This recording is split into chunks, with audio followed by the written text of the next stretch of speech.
Now, one more piece of advice I want to give you on the Herman shift before we move on to the classic, and maybe even one more application I'm going to give you, is that just like all the other things we've talked about that have process to them, you have to make sure the process is totally natural to the actual structure of the effect. So when I was a kid and I wanted to use the pass to bring the card to the top of the deck, but I couldn't do the classic pass, all I could do was the damn turnover pass. I would do really ugly stuff like this.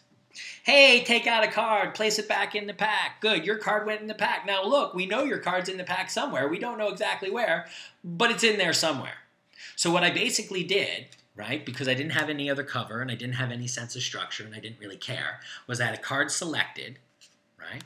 I did a sweet turnover pass to turn it over for no reason. I turned the deck face up, looked through the entire deck face up of a card that was supposed to be lost in the deck so that I could cleanly turn the deck face down again, right? Absolutely brutal. So much better to have that card face up, have a reason presentationally for having it face up if you must have it face up. Then as you just take the deck, turn it face down, and forget about it, of course you control it.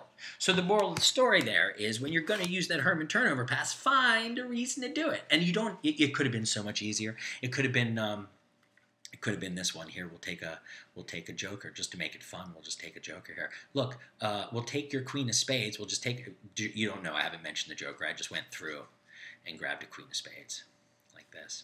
So look, we're going to do a little trick here with the queen of spades, a really nice one. And we're just going to leave it there buried in the pack. Now we're also going to, oh shit, wow, a joker. We'll use a joker as well because, you know, jokers are sensational. And most people don't even know this, but a joker is a wild, wild card. And forgive my misdirection, everybody, but the point here is not really the change. The point is how I justified turning the cards face up.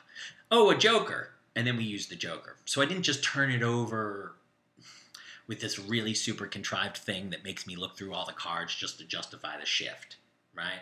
The point with that turnover shift, which we could talk about all day long, is you kind of have to have a decent reason for getting into it. And in fact, I'm feeling really sassy today, and it's kind of a crazy episode. I'm so excited to talk about the pass. I want to give you one more kind of example, because I feel like one of the big problems that people get into with these passes, and one of the things I end up talking to my students the very most about and hoping them get through on a regular basis, is this idea that what the pass is for is controlling cards to the top. When if you ask me, it's the least interesting thing in the earth that an actual expert would do with a pass.